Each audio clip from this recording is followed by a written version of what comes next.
That's a damn good cup of coffee. Hello, everybody. My name is Schmeckledorf, and today I have a very special presentation for you guys.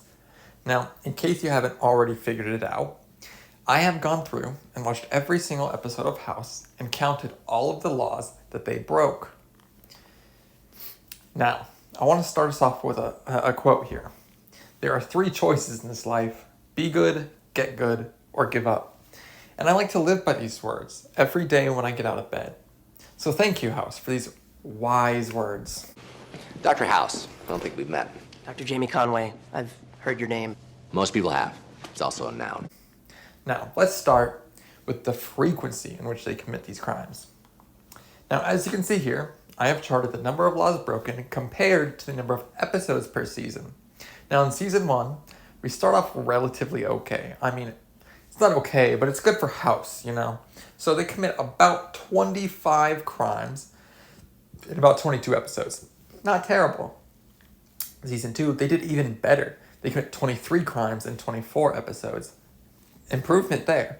But then in season 3, they start to take a bit of a turn. They commit about 31 crimes in 24 episodes. A bit of a spike there, but then it drops a bit back down in season 4. I mean, they had less episodes, 16 episodes, so 8 less than the previous 2 seasons. And they commit about 23 crimes there. Not terrible, but hey. Now, in season 5, as you can see, they commit about 29 crimes in 24 episodes. So, a bit of a spike there, but again, not bad. It's about the same for season 6, but then in season 7, they really went overboard with this. I mean, they committed 41 crimes in 23 episodes, almost double the amount of episodes, which is crazy. Season 8, I dropped back down, but it's still pretty bad. I mean, 22 episodes and 33 crimes? Ridiculous. Now let's talk about the crimes that they committed. You might be asking me, Schmeckledorp, if they committed so many crimes, what kind of laws did they break? I mean, is it just breaking and entering? Well, I'm glad you asked that. And no, it's not just breaking and entering, even though that's the number one crime they like to commit. So let's go through and let's break down every single crime that they committed. So, in total, House and his teams, now this is including both teams, so his first team with Chase and Cameron and Foreman, and then his second team with Kuttner and 13 and CTB. Now, in total, they have committed 80 counts of breaking and entering, 8 counts a HIPAA violation, 19 counts of fraud, 1 count impersonating a federal employee, 13 counts of battery, 1 count aggravated battery, 1 count violation of restraining order, 6 counts of bribery, 6 counts of vandalism, 5 counts trespassing, 11 counts theft, 15 counts of infliction of bodily harm, 1 count organ trafficking, 6 counts obstruction of correspondence, 3 counts failure to report child abuse, 2 counts discharge of firearms, 2 counts desecration, 1 count DUI, 1 count driving without a license, 1 count illegal possession of narcotics, 2 counts prescription forgery. Now, these last 2, we could argue there should be a lot more. I'm only counting what we explicitly see on screen for forgery. We rarely ever see anyone actually forge a prescription. 1 count distribution of narcotics, 1 count perjury, 1 count fabricated evidence, 1 count smuggling controlled substance, 1 count terroristic threat, 1 count grand theft auto, 1 count inducing public panic, 2 counts GINA violation, 1 count kidnapping, 2 counts impersonating a doctor. You might be asking me, how does doctor impersonate a doctor? I'm also including people they convinced to commit a crime, like for example, the janitor he convinced to pretend to be a doctor.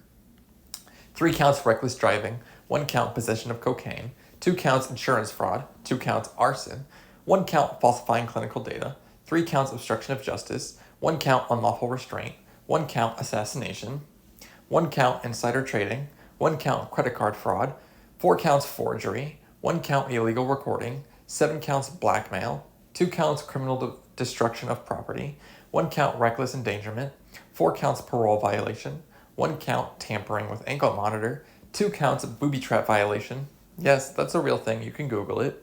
1 count violation of Smoke Free Act, 1 count immigration fraud, 1 count interrupting funeral procession, and 1 count of aggravated assault.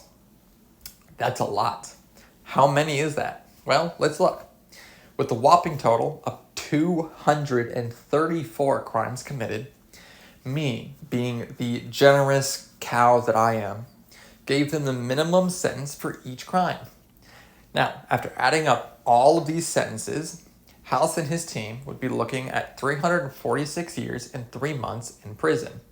Now, if we were to divide that up equally between the 10, which realistically we wouldn't do, but if we did, they would each serve 34 years and 7 months. Now, let's talk about medical malpractice. In New Jersey, the average payout for medical malpractice is $434,000. After watching all 8 seasons, I determined that there were 237 possible cases for medical malpractice. Keep in mind, I'm no lawyer or medical professional. Maybe there was more, maybe there's a few less. This is just my guess. Now, this isn't going to be our final number, but just for fun, let's say we pay out all 237 people the average of $434,000. The hospital will be looking at $102,858,000 payout over the course of the 8 seasons.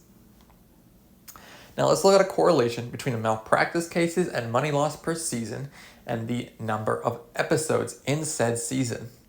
Now in season 1, we already start off insane with $14.75 million in 22 episodes. Now in season 2, they really went overboard with it. They had 56 cases of medical malpractice with a payout of $23 million. Again, this is just assuming that we pay out every single case that season. Now in season 3, it drops back down to $17.79 million in 24 episodes. Season 4 drops down to the 3rd lowest in the series with a $9.5 million in 16 episodes. And then it stays around that level for the rest of the series. So how much would House lose this hospital? Well, let's look into it. According to studies that were done between 1979 and 2009, published in the National Library of Medicine, they found that physicians win 80 to 90% of the jury trials with weak evidence of medical malpractice, 70% of toss-up cases, and 50% of the cases with strong evidence of medical malpractice. So, with that in mind, let's say only half of the 237 people file a claim. That cuts it down to 119 cases, rounded up. Now, considering that these studies were done with cases that went to court and not cases that were settled out of court, and just for entertainment purposes, let's assume half of that 119 cases won. If you paid each of them the average payout for New Jersey, you're looking at a total of $25,714,500. Now, if you adjust that for inflation, your new total comes out to $35,185,718.09. And you'll see why we're adjusting for inflation in a second. Random trivia break. Can you guess what state has the highest average payout from medical malpractice? I will give you 10 seconds.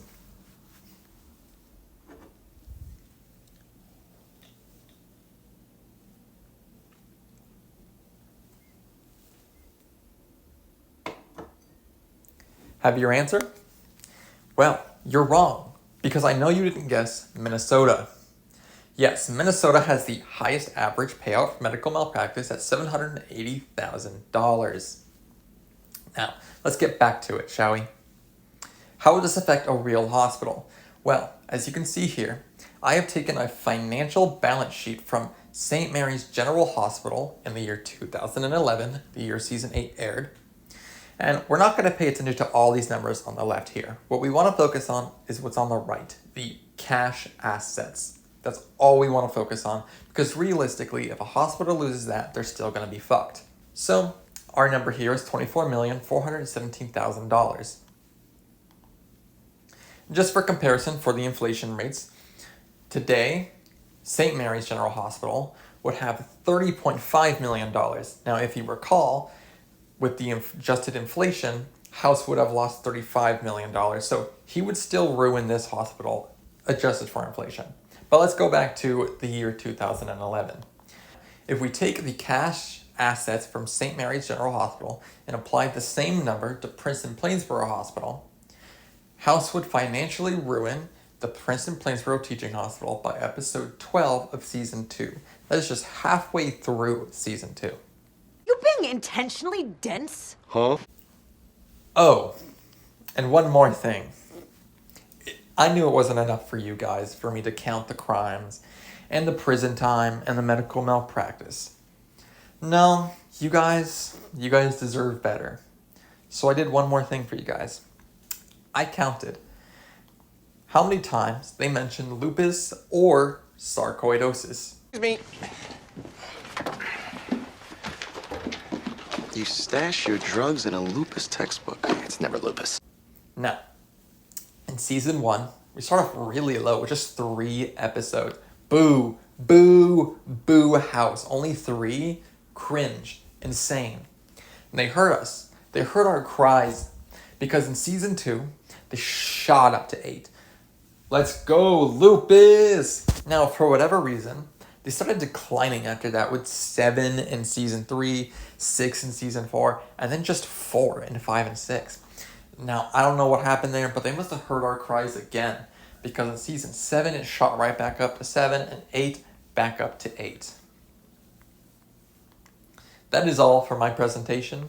Thank you all, and keep on mooing.